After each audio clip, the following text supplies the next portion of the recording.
Yeah. Good evening. This is Jeff Taylor. I'm president of the United Methodist Foundation. We thank you for joining us for tonight's webinar on sustainable investing.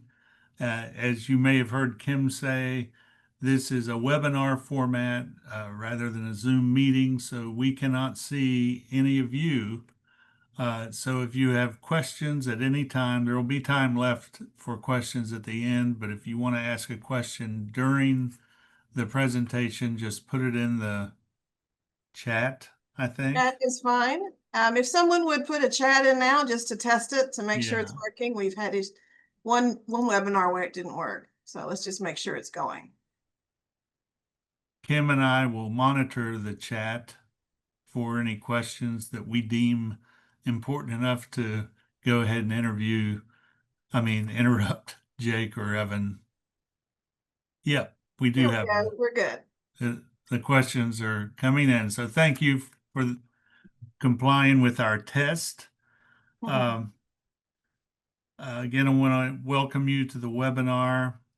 And our webinar tonight is on sustainable investing. And just very briefly, to give an understanding of what we mean when we talk about sustainable investing, is it is investing with Christian values in mind. When you are invested in something, whether it's a stock or a bond, your capital or your church's capital is being used to further some enterprise in exchange for a return. You get dividends, you get interest, and you get capital growth. And so when we talk about sustainable investing, we're talking about investing in companies that are consistent with our values and that are not inconsistent with our values. And it also means being engaged as investors and participating as one who owns a share or is otherwise involved with this enterprise. So they'll talk more about that, but I just wanted to give a brief sort of definition about it, and I'll introduce our speakers now. Jake Barnett, if you'll wave your hand, Jake. Jake is the managing director of sustainable investment strategies at Wespath Institutional Investments. He's been with them for a little over 5 years. In his capacity, he leads a team that focuses on investment stewardship and ESG integration. ESG stands for environmental, social, and governance. In addition, he interacts with key partners like us, works to foster collaboration with the church and with colleagues across the General Conference. Before Wespath, he worked for Morgan Stanley's Greystone Consulting, and he currently co-leads the engagement track of the Net Zero Asset Owner Alliance and is a board member for the Interfaith Center on Corporate Responsibility. He got his bachelor's degree in economics, international studies, and political science from Ohio Wesleyan University and holds the Certified Investment Management Analyst designation, CIMA. Evan Witkowski is the Director of Institutional Relationships at Wespath. He's also been there a little over 5 years, and Evan is primarily responsible for developing and managing relationships with institutional clients like the United Methodist Foundation of West Virginia, along with overseeing development and execution of products and services that enhance the institutional investor client experience. Evan has been our account representative for most of the time that he's been at Wespath, maybe all of the time, Evan. Prior to his role at Wespath, he was at Northern Trust with the Investment Risk and Analytical Services Group. And Evan's educational background. He has a degree in history from The Ohio State University and an MBA from Roosevelt University. He holds the designation of Certificate in Investment Performance Measurement, CIPM, and is an FSA credential holder. Evan and Jake, we're glad to have you with us. Thank you for coming. Welcome. Thank you, Jeff. Yeah, thank you, Jeff. Evan, I think I'll turn it over to you to start us off, and then I will take it from there. Yeah, so Wespath won't tell you this, but Jake and I both started on the same day, and this might go down in history at Wespath as one of the famed hiring classes that they had. Just kidding. And Jeff, you really remarked on sustainable investing, which brings me back to a story I heard some time ago, and it was a man who woke up and was reading in the newspaper his obituary. It said this was the man who killed humans faster than any other person in the humankind. And upon reading his obituary, he realized this was not the legacy that he wanted to live and lead. He was still alive. In fact, it was his brother who had passed away, and the newspaper had got his obituary wrong. But the gentleman turned this obituary into an opportunity. And Alfred Nobel went on to fund the Nobel Peace Prize that we've all heard about today.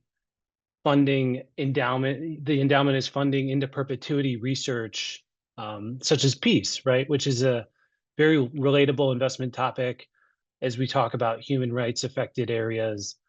But not only that, putting your money to work in a way that is going to advance society. And a little bit of what I'm excited to share with you and the rest of the group, what Jake will cover, is touching on about how we think through sustainable investing, right? That Christian type lens. But there's a lot of nuance to it. And I've had the privilege of witnessing the work at the foundation. Jeff, you mentioned I've been working with you for a little over 5 years. The work of the foundation, and the consistency in the values of the foundation, and really leaning into the Christian values on investing. So it's been a privilege and an honor, but we do have some slides I'd like to share. And Jake, given you are our resident expert tonight, I'll turn it to you. And I just want to make sure, first of all, that you can see the slides on the screen. Great. I can see them, Evan. Okay, thanks, Jake. So let's talk a little bit about the agenda for the conversation tonight. Tell me what you want to cover. Absolutely. Absolutely. Well, thank you all for having us to speak with you today. We're really grateful to have the opportunity. The agenda today is going to start with some very high level framing as to why Wespath undertakes the work of sustainable investment, and a little bit of the context of how we think about that phrase when it comes to actual implementation of what we're doing on a day-to-day basis. I'll then give some examples of where we're excited about that work. I might lift up a couple that aren't in the slides just as we go. There's a lot of different pieces of the economy that we touch in our work. So even if I don't mention something, welcome people asking questions or really having dialogue. After we go through some examples, I'll talk about what are we focused on looking forward within sustainable investment.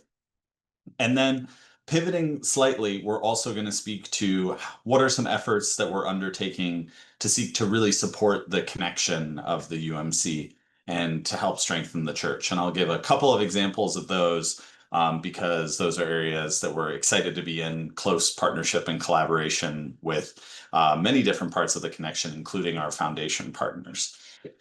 So the comments that I have prepared for today's meeting are probably going to be roughly 20 to 30 minutes. I'm going to aim to have lots of time for Q&A. I always appreciate the chance to engage on these topics that we're going to be talking about today. So please be thinking through questions, be dropping them in the chat.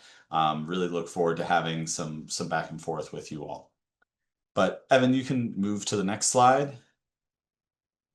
And yeah, thank you. Pause here. So Many of you likely familiar with the Book of Discipline, our guiding document for the United Methodist Church in terms of our constitutional law. And within my team on sustainable investment, we really think about how do we live into two different charges from the Book of Discipline. The first is relevant to all of the work that Wespath does, and that's how do we discharge our fiduciary duties? What we mean by fiduciary duties is basically how do we make sure that the assets that are entrusted to us by either institutional clients or individual participants is being stewarded with their best ends in mind? How do we make sure that we're taking care of those monies in a way that really helps them meet their goals? And that's first and foremost in what we do at all times. We're also called in the Book of Discipline in paragraph 717 to make a conscious effort while we're administering those fiduciary duties to invest with the goals outlined in the social principles. Revised social principles recently passed at the General Conference touch on topics like care for creation, economic justice, respect for human rights. So it kind of gives us a roadmap as to where we should be focusing our efforts within Wespath.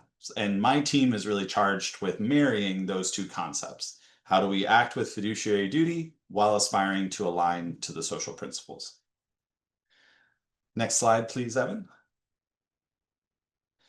And really, we've thought about this when we're thinking about how do we move this idea into operation through our sustainable investment framework. And our sustainable investment framework lays out three pillars for how we approach sustainable investment. The first is how do we invest our money? How do we invest the money that's entrusted to us? Are we making sure that we're investing in the future we want? Part of how we do that is through what you see as external asset manager benchmarking. That's when we're basically talking to our asset managers about how can they best align with the goals that we have of seeing the transition to a more cared for planet with people that are being taken care of as well. We also have a really exciting program called our Positive Social Purpose Lending Program. That's over 30 years old, and it focuses primarily on helping to fund affordable housing. We hear that consistently across the congregation wherever we go and present in the US that this is an issue almost everywhere we go. So we're trying to support affordable housing. Oftentimes that housing has wraparound services relating to mental health or helping veterans or elderly constituents. So really proud of that work. Over the 30 years, it's deployed over $2 billion and helped generate approximately 50,000 plus units of affordable housing through that financing. So we continue to focus on that as a key area where we're trying to invest in solutions. Moving on to the engage option. Engage is really how do we use our voice? So we as an asset owner, meaning Wespath as a pension fund, have opportunities to engage with companies. We have opportunities to engage with policymakers. And oftentimes we're advocating for long-term, what we think makes economic sense, but also makes sense when it comes to the social principles. I'll really get into some examples of that when we move into the Invest and Engage portion of the presentation and talk through some case studies. And then the avoid portion is what you might have heard this talked about as negative screens or exclusions in different contexts. And basically, that's what do we avoid investing in? The most long-standing avoid categories for us are those that are actually named in paragraph 717 of the Book of Discipline. That was just a short excerpt I showed you. So within paragraph 717, it talks about how United Methodist Church investors should avoid investing in alcohol, tobacco, firearms, adult entertainment, private prisons, and gambling. So if a company derives too much of their revenue, if that's the area that they focus their business on, we exclude those companies. In addition, we'll look at companies that might have financial risks associated with how they're operating in the world. For example, if you have a lot of human rights violations, we're worried that's eventually going to turn into a financial risk. If you're really not acknowledging that there's some changes in terms of where the broader market might be going on issues like income inequality or climate change, and you're kind of putting your head in the sand, we might need to engage to hopefully help you think longer term as a company. But if that doesn't work, we are going to consider excluding you from the portfolio. So relatively surgical tool. We don't use it a whole lot, but we do have it in our toolbox. Next slide, Evan. Because we're pretty focused in terms of where we end up spending a lot of our time on the invest and engage activities, because we see that as those are really the areas we get excited about being able to create positive change. That's where I'll focus on in terms of these stories. Some examples of what we have been working on for a lot of this is actually engaging our asset managers. So we've got an investment team. They pay really close attention to what our asset managers are doing and meet with them on a regular basis. And we, as the sustainable investment team, will regularly join them on these meetings. We'll have conversations, we'll probe on issues relating to sustainability. And we've actually had managers change policies because of these conversations. So asset manager you see on here, Dodge & Cox. Dodge & Cox does a lot of work in our fixed income portfolio. We felt that they weren't really thinking about how they were managing their workforce as effectively as they could be and how they engaged with companies within their portfolio. So we went with a focused dialogue with them, suggested some changes. They implemented those changes just recently. So we are seeing positive momentum in some of these conversations. Next slide.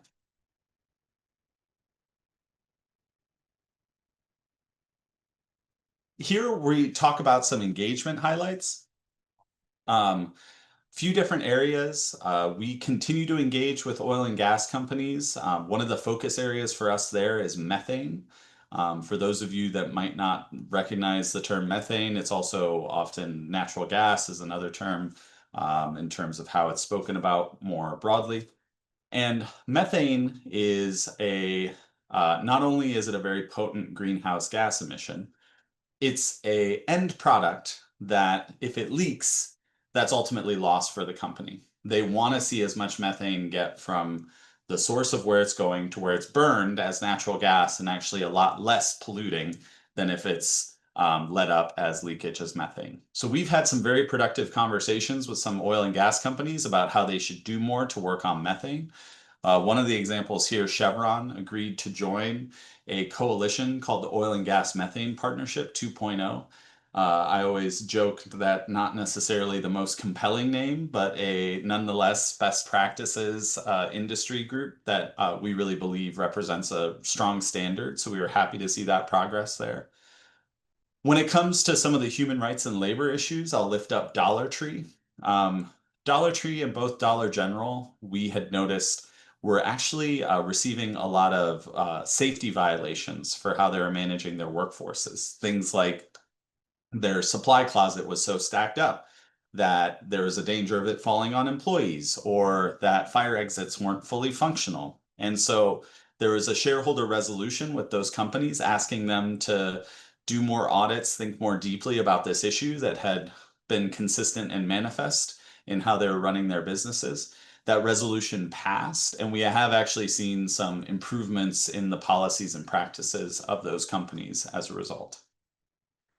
A couple of examples that aren't on the slide, but as Evan and I were preparing for this, we thought would be interesting and relevant is we've also engaged with American Electric Power, a company that might be familiar to many of you in terms of their utility functions in the region. And where we engaged with them, one topic we engaged with them on, and where we've actually seen them publish and make some progress, is on what's called a just transition. What I mean when I talk about a just transition is effectively, if we are moving away from fossil fuels to renewable energy, thinking through what is the impact on communities and workers in that process, and making sure that those communities and workers, as best as possible, are not left behind, which I know that there are contexts for that conversation in West Virginia with how some of the coal companies operated. We're trying to encourage the electrical utilities not to be repeating those mistakes as they're thinking through not only how they need to make a really affordable, sustainable, reliable grid, but how they maintain the connections with communities and workers that they've relied on for so long in their operations. So that's one example that might be a little bit closer to home of some engagement work that we've been doing.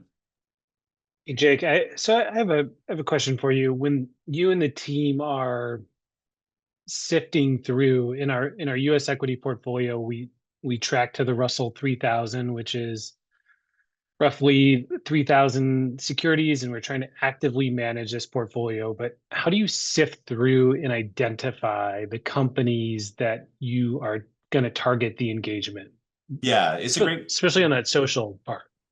It's a great question, Evan, and it's one that there's not kind of a single quantitative factor that we look at. It's definitely a blend of art and science. I would say some of the science elements is we look at how big is the holding? Is it a relatively significant size in the portfolio?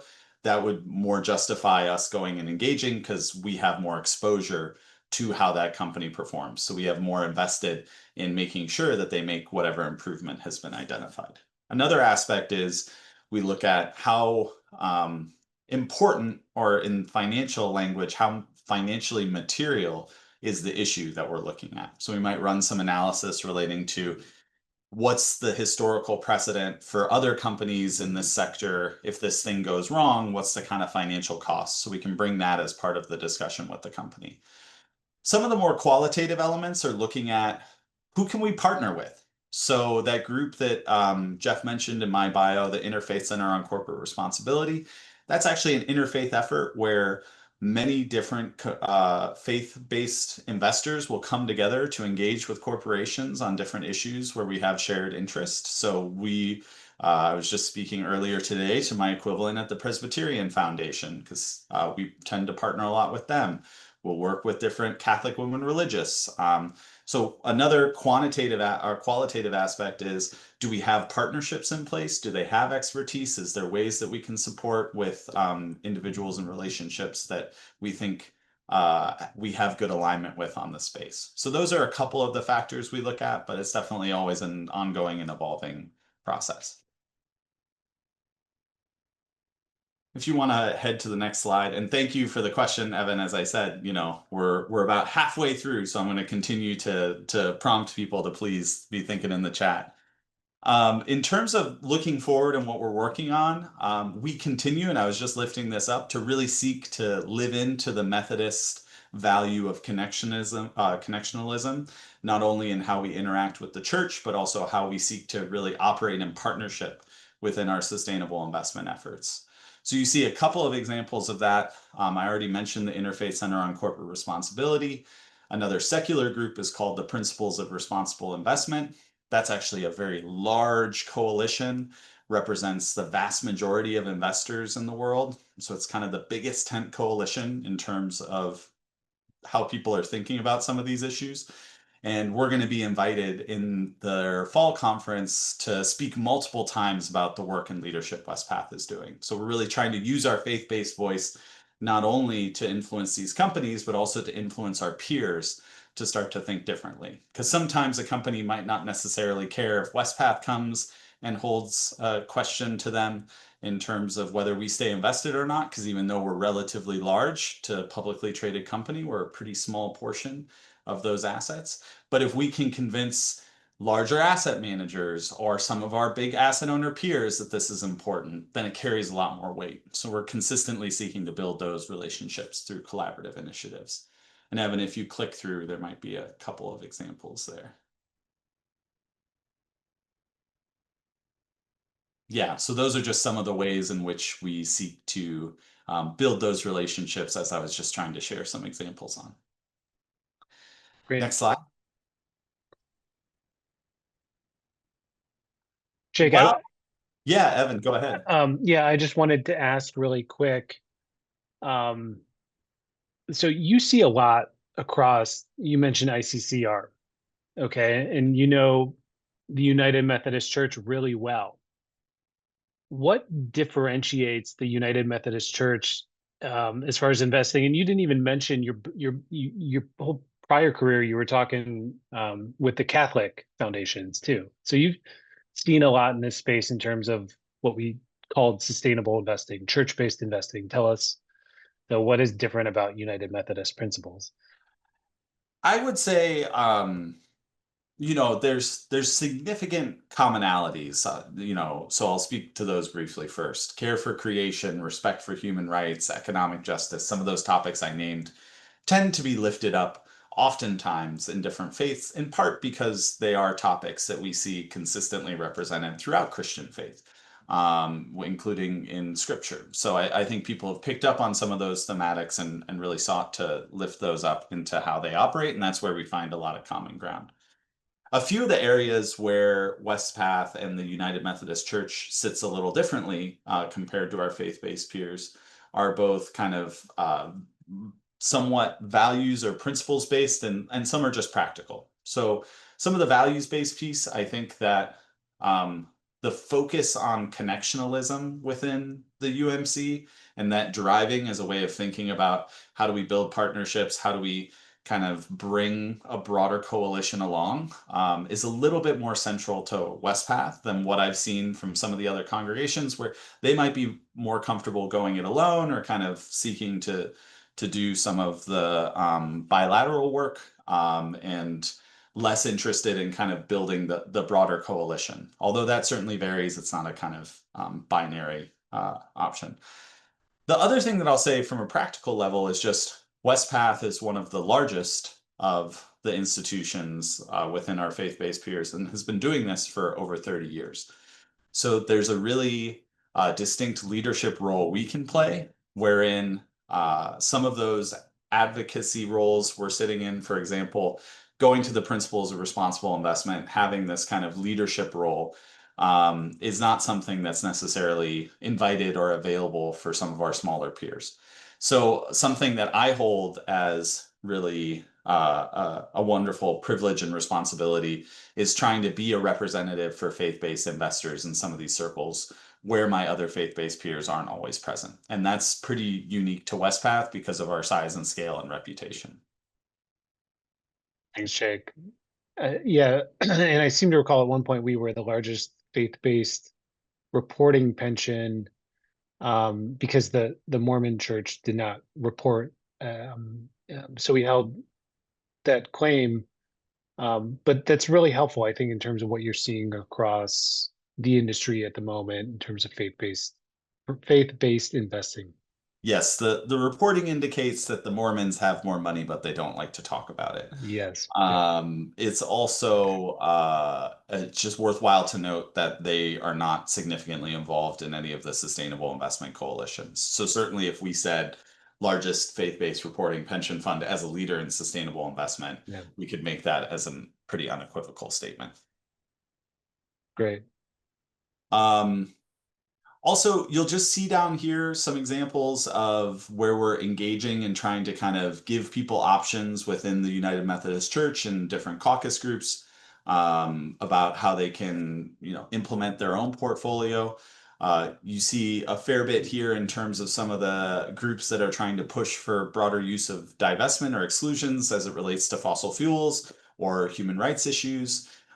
We certainly engage consistently with those groups. I had a number of stakeholder meetings actually with them just last week. But one of the things that we always lift up in these presentations is we do have a fund option. It's called our Social Values Choice Fund that we launched specifically to give those folks who wanted either fossil fuel divestment or greater use of exclusions in relation to human rights, a fund option that they could use that we consider really best in class. And remain with Wespath. And so we're increasingly trying to just give those people choice and meet them where they are in some of these conversations.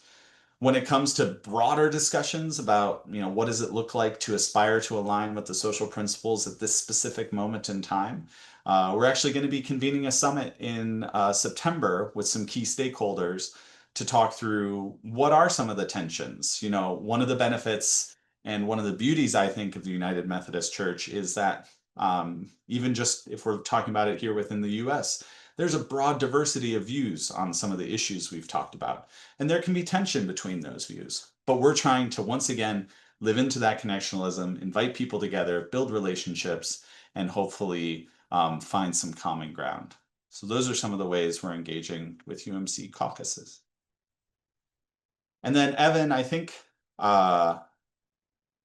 Won't go into any detail on this slide, just giving you all some transparency of kind of we're in the current environment really focused on some of those invest options, including working more and more with our asset managers. We think there's a lot of productive and impactful work to be done there, and doing some of the work on leading collaborations that we've talked about. And then we continue work on a lot of different areas. But one resource I'll lift up that'll be an excellent one to kind of pour over and further educate yourself on our sustainable investment efforts, if that's of interest, is we will be publishing our biennial sustainable investment report towards the tail end of this month is our goal. And Evan could certainly be sharing that with Jeff and Kim and helping you all get access to that if that's of interest. And we think that's a really good profile of a lot of our work in the space. Yeah, thanks for bringing that up, Jake. We intend to mail to webinar registrants copies of the Sustainable Investment Report, which I'm very excited to see the output of the work. But what, just for the viewers online, what do each of the green arrow, I think you kind of touched on it. What's the green, the light blue that's pointed down? Sure, What does yeah. that indicate?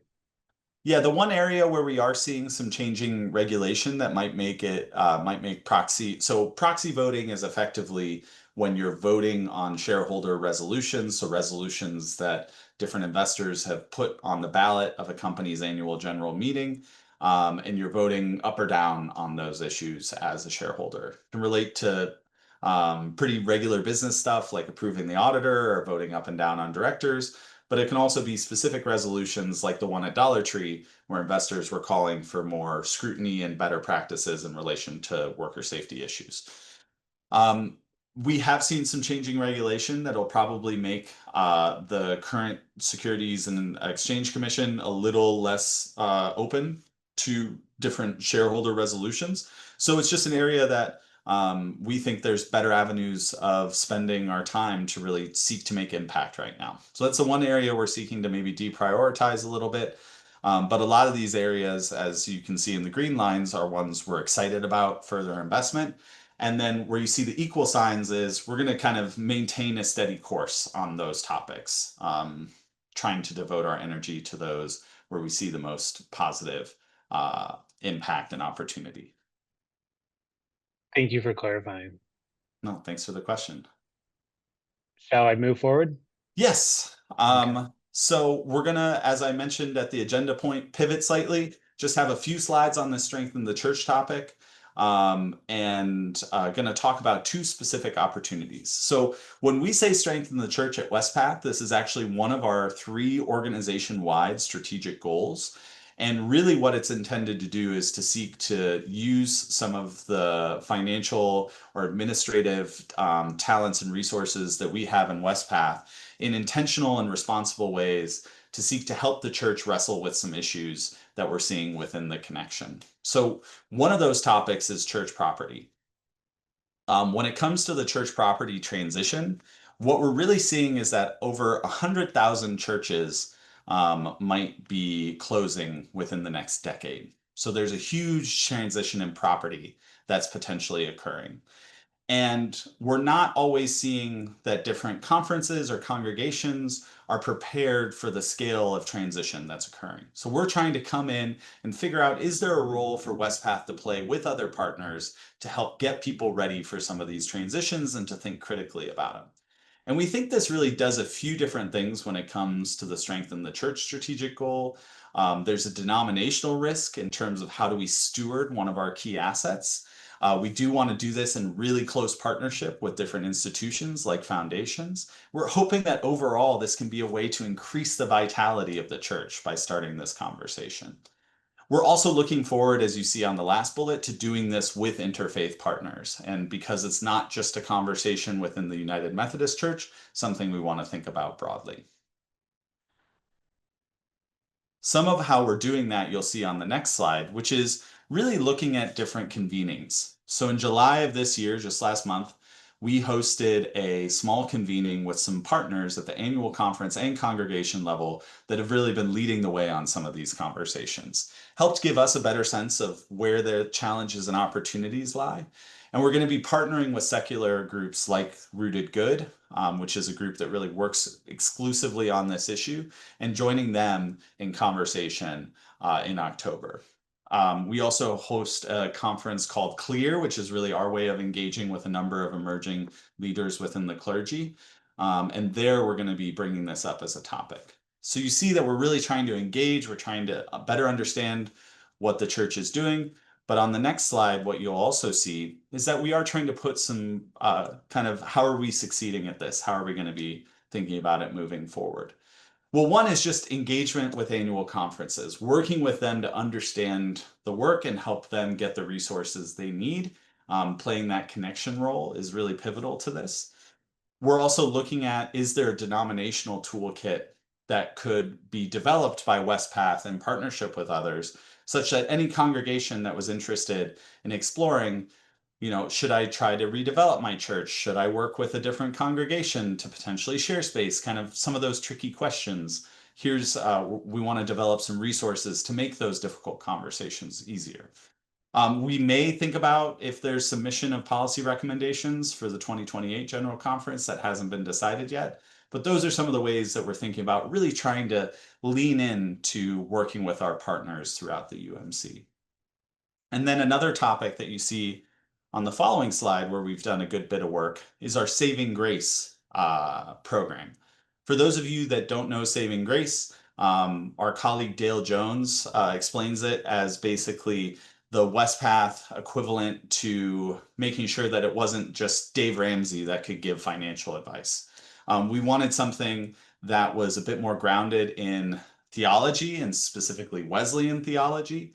So we partnered with the United Methodist Publishing House to develop a training that really helps think through how do we create financially healthy clergy that also have strong and vital congregations supporting them. So some of the enhancements that we're planning on making there, that's a long-standing program. We are going to do video upgrades, facilitator resources. And if you are interested in learning more about this, potentially using it within your own congregation, please get in touch because we'd be happy to help plug you in for that. Next slide.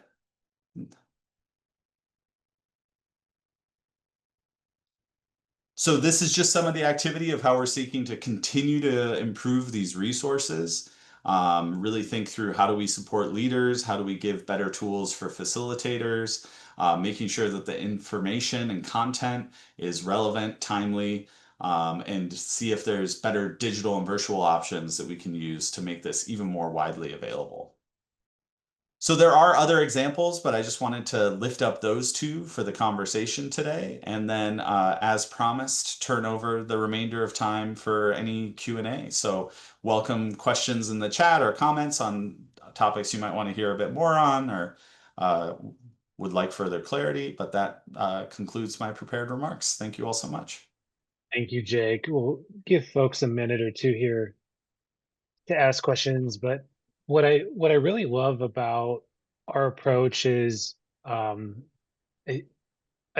never really experienced, coming from the for-profit world, anything like Wespath is doing. We're also a nonprofit, which I think is an important distinction.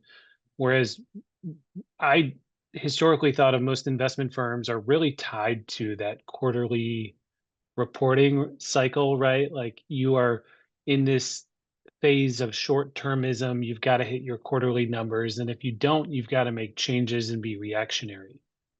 What I really appreciate about the work that you, and we didn't even touch on, Jake's team is also Lucas Shepner and Megan Kennedy, who we just hired a couple months ago. But they're also supporting the work that Jake is doing. But I really am grateful for the work that you're doing because we're also investors through the retirement plan in the work that you're doing. So there's a lot of weight on you to get this right. No pressure, but you're doing great work and keep it up. Yeah, no, thank you for that. So Jeff, I see your question there and I saw you come off mute. So I'm happy to turn the floor over to you to speak to it a little or just to speak to what's in the chat as well. I don't know whether Kim might have put that in the chat, but I was coming off mute to ask you another question.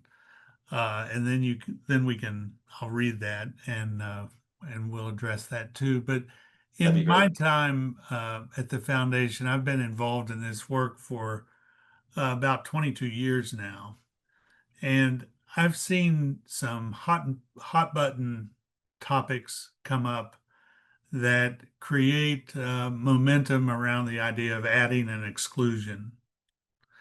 And I wonder if you could talk about, we've seen this with Caterpillar tractors. Hmm. We've seen it with HP, I think, computers or printers, Yes.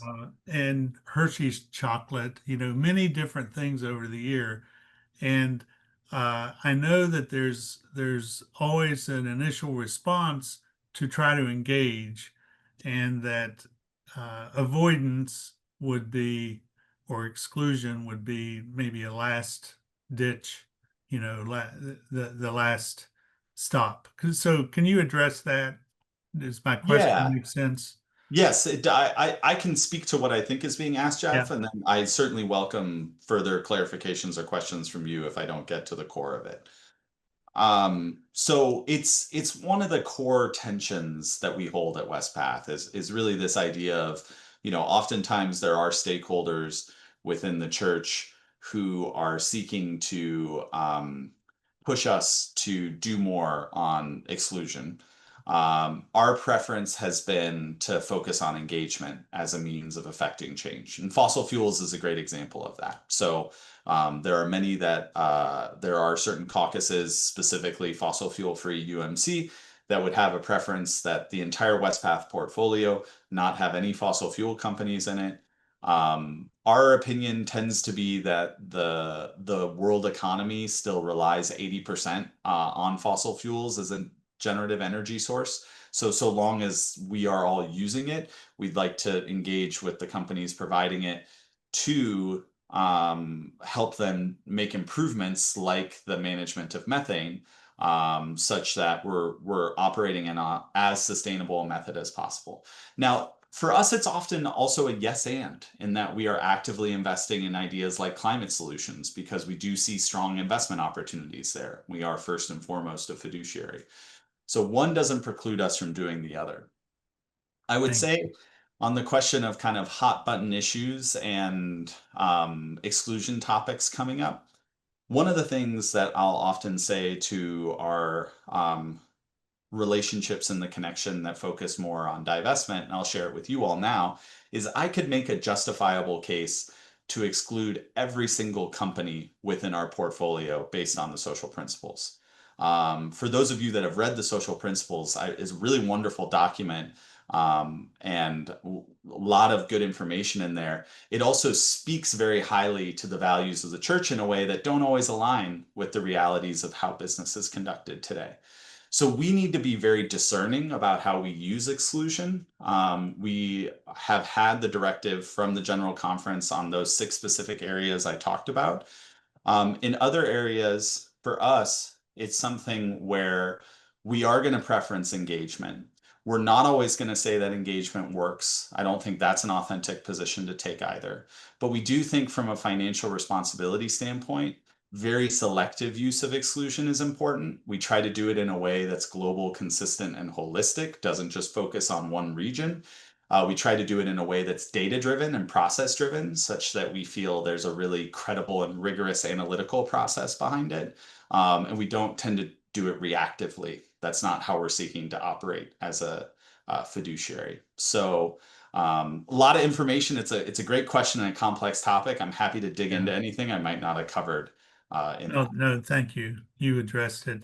The question in the chat, which appears to be from me, I think that's Barry Steinerball. He had trouble getting connected, and I think I sent him my panelist link. So, but anyway, Barry asks, in today's environment, is it hard to talk about sustainable investing with corporations? Well, first off, Barry, it's good to be connecting with you again. Yeah, really appreciated our collaboration on some of the opioid issues and just your continued leadership on some of those topics. That one still remains very near and dear to my heart. as somebody who lost a family member to an overdose a few years ago.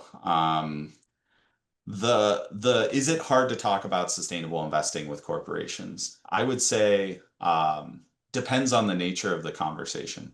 Private conversations, you'll often hear companies are continuing to take on some of these issues because they understand that the evidence often indicates that they are financially material. So, part of the reason, for example, we work on diversity, equity, and inclusion issues isn't just because of the edict from the social principles.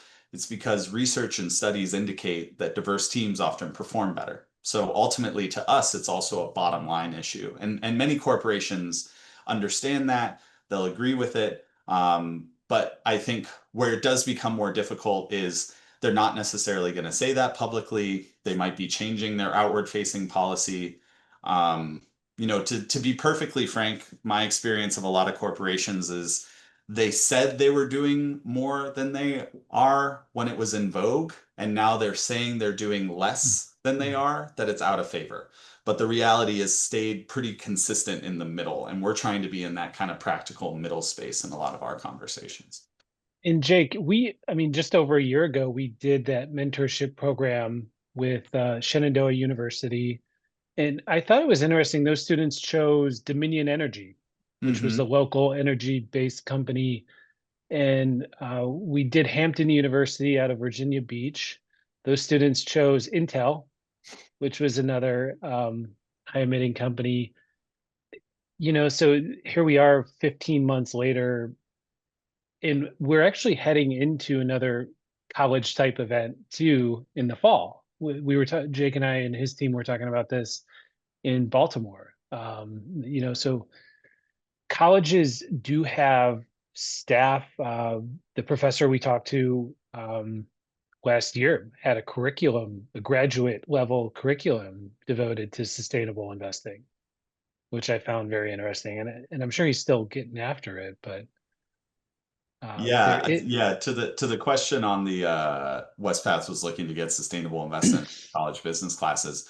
What I've consistently heard is that there's still a pretty high demand for those types of courses from younger business students, that it remains an area of focus. So we are seeing that getting taken up as a topic of interest. In terms of our involvement directly with it, I speak usually 3 to 4 times a year on these types of topics, similar presentations to different college classes. A number of my colleagues are ad hoc professors within the broader sustainable investment ecosystem. So one of them teaches at Columbia, another one's at University of Chicago, Northwestern. Those are all places where we've given courses talking about the role of faith-based leaders in particular, lifting up some of the longstanding leadership that we've been discussing throughout this presentation. We also seek to contribute to discourse within the sustainable investment space. That's part of how we're engaging in leadership. So for those, if anybody wants to get very wonky and has a desire to dive deep on some of the dynamics of sustainable investment, a paper that I co-wrote with a colleague from Allianz, the very large German insurer, was relating to the future of investor engagement and kind of how we need to think about it differently in the current context. And it's called that. It's the future of investor engagement. And that's a paper that when we released it in 2022, introduced a lot of new ideas to the ecosystem. So we've seen that cited in shareholder resolutions. We've seen it taught in different business classes. So we are trying to kind of advance some of the rhetoric and discourse on some of these topics where possible. it's a shift. It reminds me when I learned it was shareholder capitalism. Your bottom line is to the shareholder, maximize as much profits as possible. And for lack of a better word, Jake, and correct me, stakeholder capitalism, right? We have a stake in this company, and there's a newer term, I'm Yeah, sure. I would say that the primary thing that we sometimes feel attention on is that sometimes corporations are incentivized to think very short term. The kind of quarterly profit cycle might incentivize behavior that doesn't actually make them vital and well-performing companies in the long term. Because we're a long-term investor, we really want to be helping them orient around thinking that's going to keep them successful over the next decades, not just the next quarter.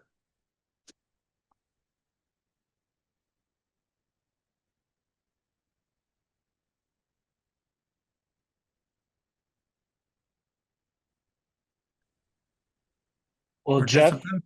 Do you have any, here, I just saw some questions pop into the chat.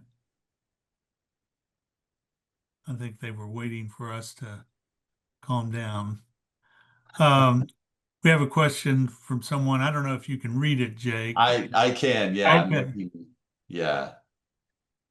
so yeah, this is from Margot. Thank you. This is a great question. We are currently carrying a $166,000 deficit and considering running a stewardship campaign to raise money for lighting, sound in our sanctuary, and to reduce electric charges, installing solar panels, etc. We are also looking at pushing stewardship and endowments. Do you have suggestions for helping a financially struggling church that does not feel like they can tie up money in the long term?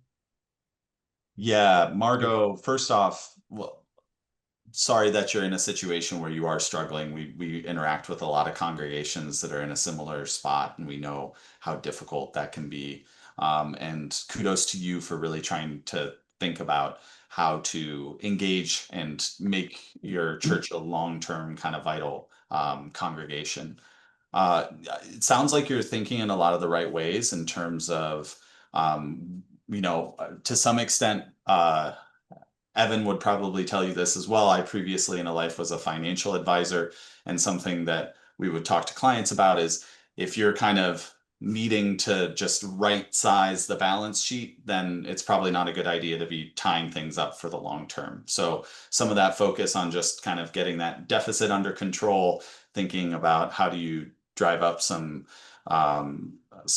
revenue in the short term, is important. One of the things that I would lift up is that sometimes there are some policies or funding from the local utility to help with some of those reducing of electrical charges or installing solar panels. That is something to the question I see below it in terms of changes and cuts made by the current administration. Some of those have been cut back a little, but I would consider investigating whether there are any programs to help you on some of those energy saving and immediate cost reduction measures. I would also say that something that we've seen in some of the church property work is people thinking creatively about, are there ways to partner with local community groups to help use the space of the church in a way that could help with some rental revenue. So we've seen that with daycares, for example, or other social services agencies, where there might be a win-win situation of inviting in one of those partners you work with to use the space at a below market cost that would still hopefully drive some revenue. So those are some quick ideas off the bat. Evan, I don't know if you wanted to come in as well.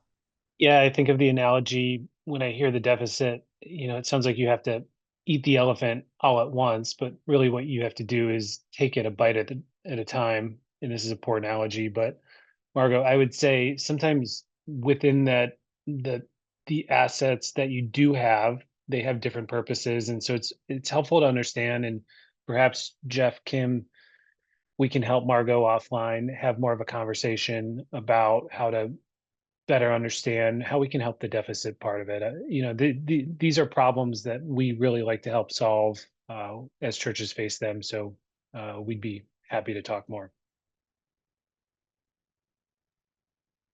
And then I see Michael Yes. had a question, Jake, too. Directly to your work, how has the current administration cuts affected any of the work you're doing? Yeah, happy to expand on the response to Barry earlier because there is kind of different elements to it.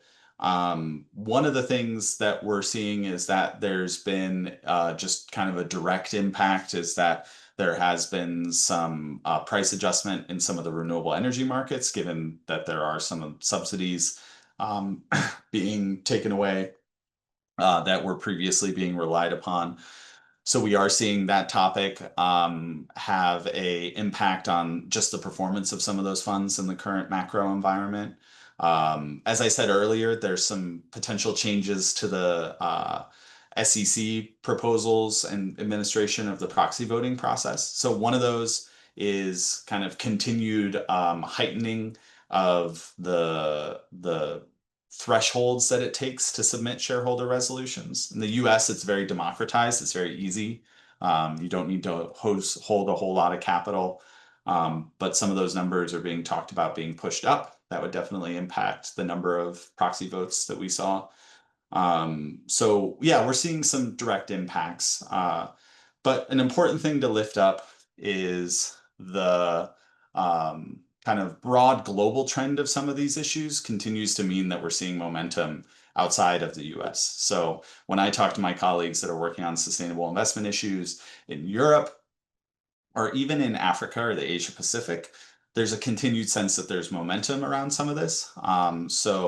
Multinational corporations obviously exist in a lot of different locations. The US is an incredibly important market, so we are seeing some impacts. But some of these trends, the cat's out of the bag. So when it comes to the increasing affordability, for example, of renewable energy, at some point that's just going to be a business decision. And is going to continue to have some degree of momentum regardless of some of the policy one way or another. It'll affect, but it won't necessarily fully derail, is my experience.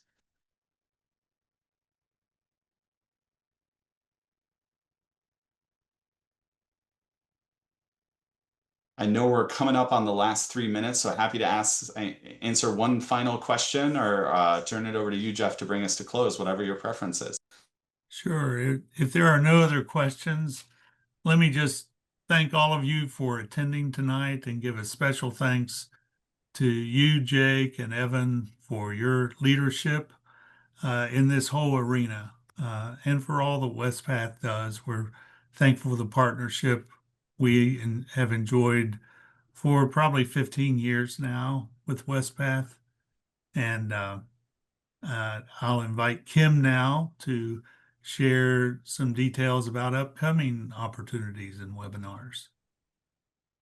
We do have two upcoming opportunities that I want to bring to your attention. The first is our Academy of Faith and Generosity.